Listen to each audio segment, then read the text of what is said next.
are going on in accordance with the law and within the appropriate time frame. So things are going on in the right direction. In the right direction. And from El Masri El Yom, page 7, we read, the U.S. Congress member says the relations between Cairo and Washington are strong. Issa said that the U.S. is worried from both the Brotherhood and Daesh. The U.S. delegation tackles with President Sisi the report of the Human Rights Watch. President Sisi meet with a member of the U.S. Congress, Darrell Issa. Bilateral ties and means of enhancing them were discussed during the meeting. And a related headline comes from Shuru, and we read, a senior source says that the statements of the U.S. Congressman Darrell Issa about the U.S. aid are just hopes. During the meeting, Issa asserts that the U.S. has allocated $500 million from its budget as military aid to Egypt, and that another $1 billion would be allocated in the budget during next year. We are witnessing a visit by a congressman, U.S. congressman to Egypt. He met yesterday with President Abdel Fattah el-Sisi. How do you see now, and you evaluate the Egyptian-American relations, and you see this visit in light of the recent visit by President el-Sisi to Moscow? Actually, Russia. It came just a couple of days after the visit to Moscow. And even if you remember the previous time when there had been a meeting between Putin and Sisi before becoming the president, after a couple of days there has been a senior American official in Egypt also. So it proves actually the theory that if you diverse your connections, international and diplomatic relations, so you would be more strong. So this proves it. And actually yesterday some kind of military cooperation had been discussed also. Yeah. So America the United States do not want to lose Egypt, and Egypt is not in an enmity with the USA. Yes. So whenever there is some steps closer to Russia, it's being accompanied also by some steps on the level of the Egyptian-American relations. Because actually both parties here are benefiting from having more tight relationship, more close relationship together. But so if you do not have these agreements with Russia and this warmer relationship with Russia, you would have been very normal to the United States that they do not want to lose you still because of your strategic geographic position. But still they will not give much. They will not have to find a way to be in a win-win relationship, for if we can say. But now things are getting different. Yes, actually. And on the crisis in Gaza, from El Masri El Yom, we read, the Cairo talks face the trap of the Gaza air and sea ports. The Cairo initiative seeks a permanent truce. Hamas and Jihad insist on lifting the blockade and opening the border crossings. And Israel says our security needs are top priorities. Abu Zahri says that the Israelis will never achieve security except after lifting the Gaza blockade. And Tel Aviv says you will be subject to more harsh attacks. And the academic year starts in the Gaza Strip. And the Egyptian hospitals receive 221 injured Palestinians from the Gaza fighting. Actually, what's happening in the negotiation is that for now the disputes, the Palestinian disputes have ended. Yes. Now we have the Palestinian-Israeli. Exactly. We have this stubborn Israeli situation. So what happens is that during the negotiation, Israel accepts things and then goes to the details to say about how to apply the agreements and put the obstacles to make it, useless to get the agreement on the different conditions. Actually, the major issue regarding the negotiation is about the borders.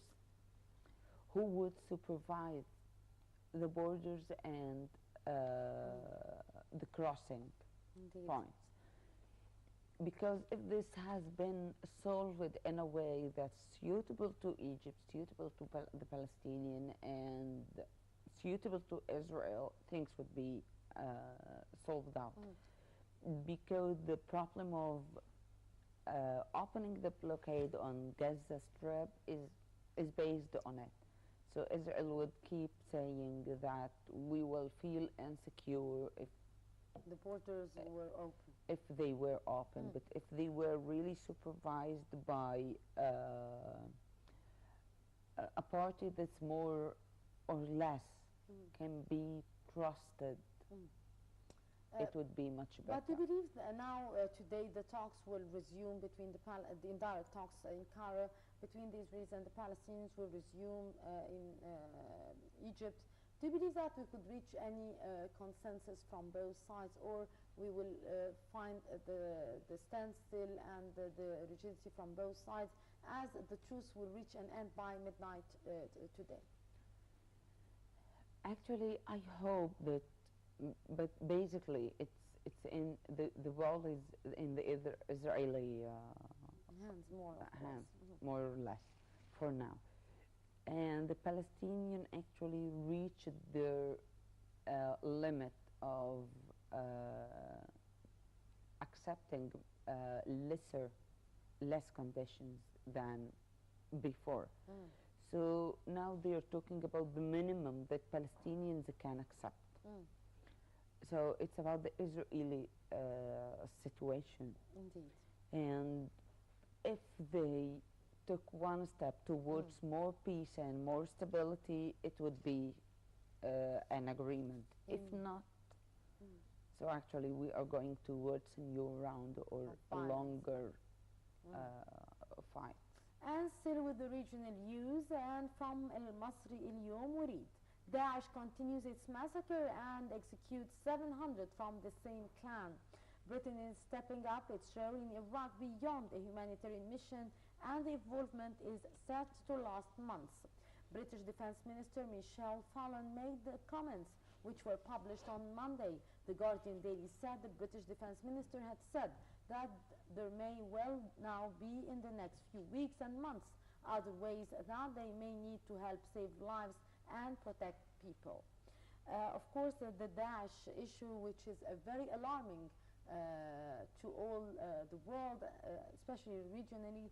How do you see the developments taking place with the massacres of the Daesh? And still also the Masri El tackled before discussing the issue. Daesh, the most rich terrorist organization with a budget reaching $2 billion and is the US alternative for Al-Qaeda in the Middle East. And how do you see this comparison between Al-Qaeda and Daesh? Actually, Daesh is more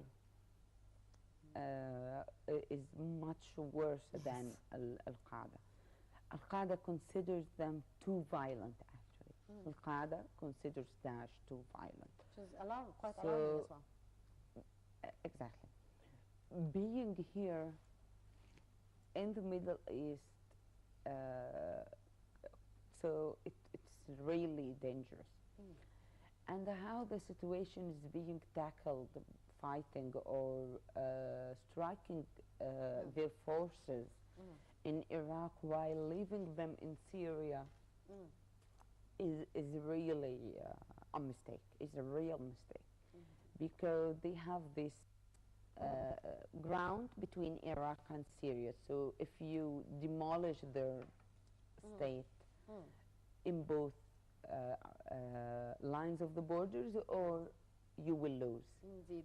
And finally, from El Masri El Urid, Ferguson protesters defy the curfew. The police answer with tear gas, and some protesters request the trial of the killer of Brown in exchange for the return of peace. Michael Brown, the unarmed black 18-year-old gunned down by a white officer in a suburb of St. Louis, was shot at least 6 times. The New York Times reported the news late on Sunday, citing a preliminary private autopsy. The newspaper reported that Brown was shot twice in the head and 4 times in the right arm, citing Michael Baden, the former New York City chief medical examiner, who conducted a separate autopsy at the family's request. Finally, Ms. Nafisa, we are seeing here the protest in the United States. We are seeing a man who was brutally killed by an officer. How do you see this, and how do you link this to the human rights violations? Actually, this is not new to the American situation, internal situation, because it's every now and then you will find a shooting incident like this.